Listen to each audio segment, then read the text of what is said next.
the womb is infinite. So we're always going to be learning new things about the womb because it never ends. If I had shown you the person I was, at the beginning of my journey, which was only really when I started doing womb specific work was about 3 or 4 years ago, I was a vastly different person. Like you wouldn't even recognize who I was. And it's because the womb is so eager to propel energy outward.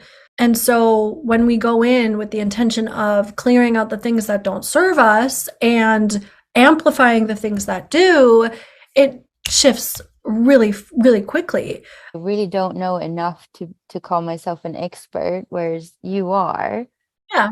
So can I ask you first to give us like a little kind of overview of who you are and what you're doing and why you're the womb shaman? Yes.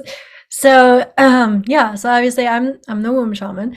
And what that means is I help women to remember who they are, remember how magical they are, how creative they are, how powerful and sensual and sexual they are, so that they can go and do what they're meant to do here in the world and do it in the way that feels good for them. And then therefore create these ripple effects of healing out just by doing and being who you are. You create a ripple effect of healing for everyone that you come into contact with. That's the power that the womb has. That's the power that women have. And so that's what I do and why I do. And so I do that through a number of different ways. Some of it being shamanic journeying into the womb, into the sacral chakra. My energy work, we do trauma work and stuff around that. So I have different programs. I do private sessions, all sorts of different things. And I do tons and tons of workshops as well. So it's the nitty gritty. And how did you start on this path? Well, it was through my own healing, honestly. So much of my life has been about womb trauma. And I discovered shadow work on my own. I didn't know what shadow work was, but I recognized there were things that I needed to work on that was still controlling how I thought about myself and how I acted towards others and things like that from my past. And I utilized nature in a lot of ways to help with that. And then I discovered shadow work in a different sense of actually kind of doing more of a journey, so to speak. And it was so powerful. And every single time I did it, I was always taken to my womb. And there was so much there. So much that I was like, wow, I had no idea that was there. I had no idea, like, why is that there? And I just got so curious. And something about it just felt so right to continue to go back. And every time I did, it was just so empowering. And so, it was through my own journey and through my own healing that I really discovered it. And then when I started doing that more specifically with people, every time we would go into their womb space, I would learn something new. So, yeah, I mean, it's mostly through my own healing, but I continue to learn more the more that I take people through it. Can you talk a little bit more about the womb? And then you said womb trauma. Can you go into that as well?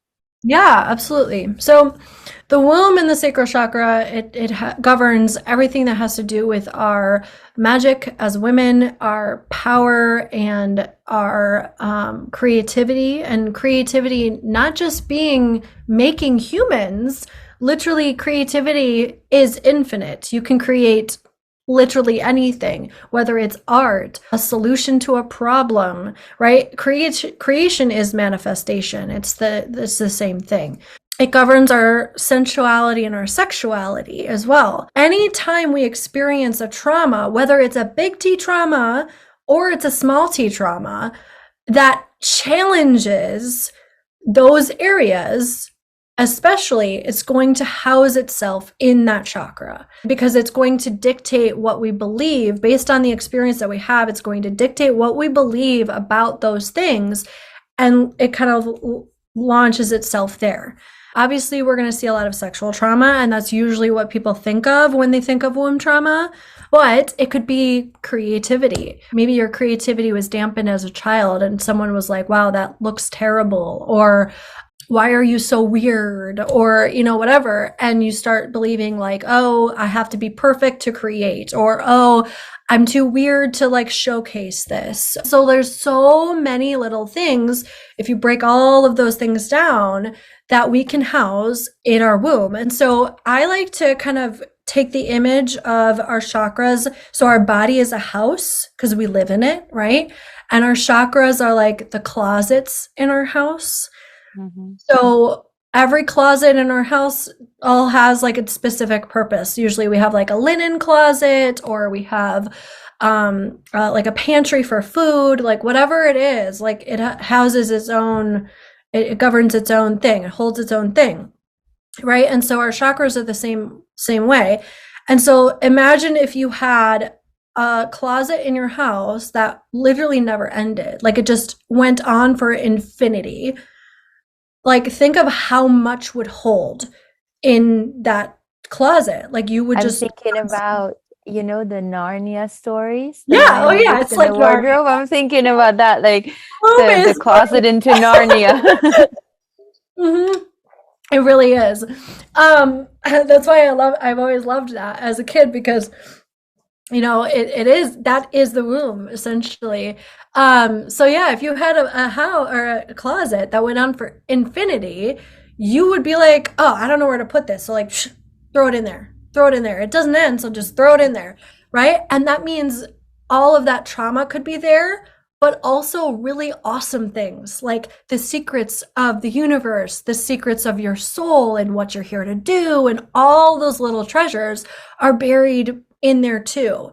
And so part of what I do is to kind of open that closet door and take out the things that doesn't serve us, so things that don't belong in there, all the junk, so that we can be like, oh my God, look at this shirt I completely forgot about. I'm totally gonna wear this. I love this, right? Like, those are the little nuggets of information about who you are that you get to explore when you go in there. Because the womb, it's infinite because it's a portal. It's a portal door to the other world, to the other side. So yes, we can create human life, but that also means it's open to create anything. Manifesting a new home, manifesting money, a new business, creating programs for your business, like whatever it is that you want to create. You want to create better relationship with your spouse and or your partner. Like, that's how you do it. You open up that door and then you're able to pull the things that you need from it. But if there's a bunch of garbage in the way, it's going to make that harder to do. From what I've learned about the sacral chakra is, like you said, sensuality and sexuality are vastly different. And in a way, like sensuality just means like to be with your senses, like to have connection with your sensory experience of life. And the emotion that blocks this chakra is shame. Mm-hmm. And when we looked at, different emotions, like there's different kinds of shame, of course, but there's this sort of toxic shame, which is you're a bad object. And then nothing flows through that because you shut yourself off completely. So I guess that's unfortunately quite normal for a lot of women to feel that way. And especially with, the patriarchal programming that we're all under, where it's like, however you look, it's not the right look, Well, right. And that piece about sensuality is super important because society spins that word to be sexual, but it's actually not. It is just to be present with your senses, which means it's just the pursuit of what you desire. So I have my velvet blanket. I'm like feeling the like softness of it, and I'm allowing that. I'm just being present with that. That's sensuality. It's not just sexual. It can be sexual, but it's not just sexual. And obviously, so much of the patriarchy has twisted that to be sexual because it wants to take that power away. It's amazing, right? If you are blocked from your womb, what are some signs? Oh, goodness. There's a lot because it governs so much. But physical symptoms, I would say like painful, heavy periods, like infertility and endometriosis and those types of inflammatory diseases of the womb, those would be a physical sign. Creative blocks would be another, or thinking like, oh, I'm just not creative, like it's not for me. Manifestation, like your manifestation isn't going, it's not working. It's probably something to do with the womb. You're constantly attracting like the same negative stuff, like negative partners, or even just like these things, just like, why does this keep happening to me? Like, why does this keep happening? Like, our womb is super, super magnetic. So, what is inside that closet, it's going to push out and bring back in. So, if we have a lot of toxic stuff in there, it's going to pull more of that to us because that is our reality. But if we clear that out and we become expansive, creative, sensual, flowing beings like we're meant to be, we push more of that out, we receive more of that. So yeah, anything that's making you feel like ashamed, shame, guilt, anything to do with negative experiences within sex. So a low libido or maybe like a hyperactive libido, pain with sex. There's a lot of different things that it can manifest as. And a lot of times, especially if it's like a physical thing, we look for physical, things to heal that. So people will go on birth control to control their periods and make them not so painful, but they're not considering the other, obviously there's environmental stresses and things that can harm our wombs, but no one's really considering like the trauma standpoint of what is inside our wombs that also makes that more difficult. We are energetic beings. So is it true then the eggs that I have were already in my grandmother's womb? So is it true also that potentially I have the traumas from my past maternal ancestors in my womb as well? Yes, absolutely. One of the most common appointments that I have when I take someone into their womb is going back to their mother's womb and or doing any kind of generational work. Absolutely, as women, we carry the generational traumas of our ancestors because we are so deeply connected in that way.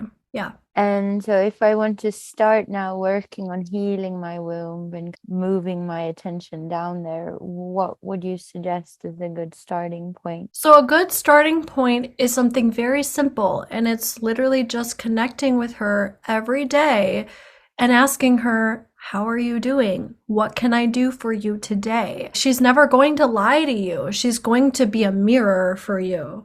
So, if you don't like how things are there, then she's just showing you how you're treating her.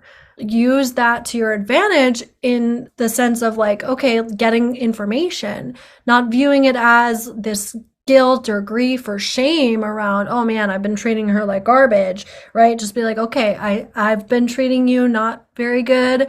What can I do for you to help remedy that? And just asking questions. You can journal, and I like to have some of my clients channel journal with their wombs so that they can have a conversation, and sometimes that's easier for people to write so that they're not constantly thinking, am I making this up? But I always just like to put my hands on my womb and just talk to her. That's the best way to start, is to just create a connection. Most of us are living outside of our body because we're trying to survive this world, but our presence, that sensuality lies within the connection of that space. When we connect to that space, we start to connect with the entire body, and it kind of brings us back home. Yeah, I saw someone on TikTok the other day and she was talking about tarot cards, spiritual novice, like 101. You get tarot cards and so you're bringing that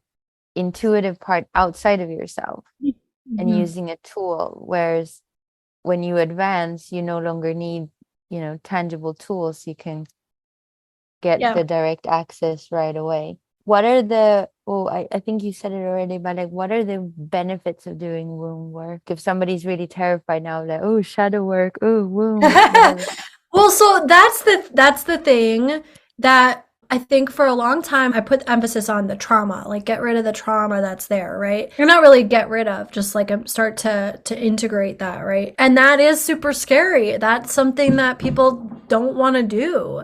And I don't blame you. I don't want to go back through all of that stuff, but it's also a ton of fun because you're discovering cool shit about yourself and cool shit about who you've been and what you've done and the universe and all of that stuff. So you get to learn about why you went through what you went through. I want to learn why I went through that so that I can make it so freaking epic about who I am now. I'm the womb shaman because I've gone through a lot of womb trauma in my entire life. And Mm-hmm. I could look at all of those instances and be like, oh man, I don't want to go back through that stuff. But now that I have, I get to create something no one's ever heard of and push that out to people that desperately need that healing. And look at that huge ripple effect I'm making. And so that's the biggest benefit of that is that when women get to learn from their experiences and go back through those things, they start to learn about who they are and what they're here to do and how they're supposed to do it, which is going to be a vastly different approach from the way I do it, from the way that you do it. And that's the point, because then it creates more ripples and then we create more change. So the biggest benefit is that you're changing the world by changing your inner world, because it starts to expand out, and every single person you come to contact with, they get healed just by being in your presence. A part of them heals just by being around you. So that's the biggest benefit.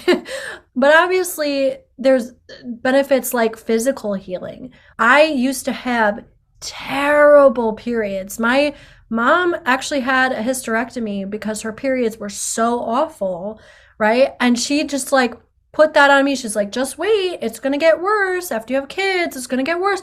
My periods have actually gotten better as I gotten older because I've done this work. And now I love my period. I love getting my period, which is something that many people don't actually say. So there's physical healing, sexual healing, right? Like I used to be so turned off with sex. Like it would be so difficult for me to be aroused.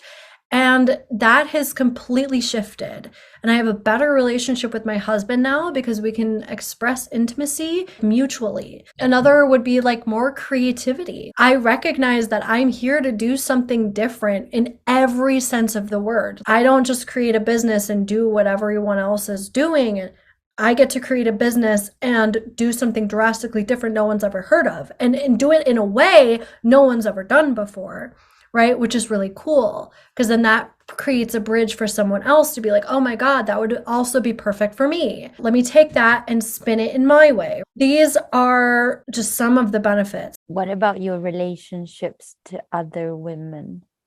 Oh, yes, absolutely. So inside the womb, we house witch wounds and sister wounds all over the place because of that generational link that we have.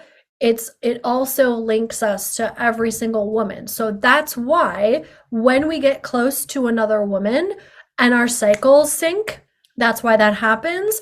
Or when we're in a room of empowered women. I was just at an event of all women, and every single woman, it just felt super magical because everyone was there in a positive sense, like learning from each other and all of that. And so it was just so expansive, that energy in that space. So we amplify that energy. And so when we're around people that are disempowered and negative or despise themselves in whatever way, you are also in that sense, you're feeding that and fueling that and expanding that. So when we do womb work, we're also healing those wounds, those sister wounds. So whether it was like past lives where so and so sold you out because you were a witch to save themselves, that would be also like a witch wound. Whether it was just betrayal from other women. I mean, the reason that that happens is because the patriarchy like pins women up against each other so that they can't empower each other and expand that. So the best thing to do would to disempower them both and expand the disempowerment. And that's exactly what we see and why that happens. And that's why so many women are afraid of connecting with other women. Absolutely, that's a huge shift that will happen when you work on that. Showing up authentically in a big way, right? Yes. So, and you can see it when people dance, can you not? Yes. Like the way people move, you can see when it's frozen in that area or when it's Yes, absolutely. Absolutely. I actually follow like a ton of different like pole dancers and stuff like that because I love watching them move because that chakra is like so expansive and you can see that in their movement. But then, yeah, you go to like a wedding or something like that and people are like, and just like yeah, so rigid. And it's or like, they have to get super inebriated to be able to let loose a little bit. And they say that too, right? Like when you come to a shaman, the first thing they ask you is when did you stop dancing? When did you stop singing? mhm. Is there a connection for you and your work between the throat chakra and the sacral chakra in that sense? Yes, absolutely. So just because I'm the womb shaman doesn't mean I don't work with the other chakras because our upper chakras and lower chakras, they're mirrors. Our throat is like our vulva. It's the same. So they're gonna hold the same traumas, but just different lenses of that.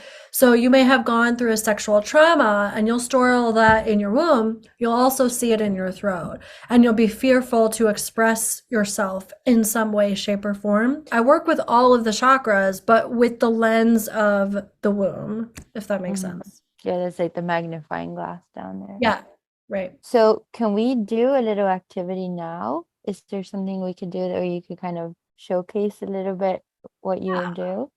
Yeah. Take me Let's on, take me on an adventure. yeah, let's do a little mini journey. Does that sound good? Okay, cool. Perfect. I'm down. And this really powerful journey to the womb with the womb shaman Nikki is found in the next segment of the spiral, so you can do that for yourself. Oh, that was beautiful. Mm, Thank you. absolutely. Thank you. Yes. Thank you Thank you so for having much. me.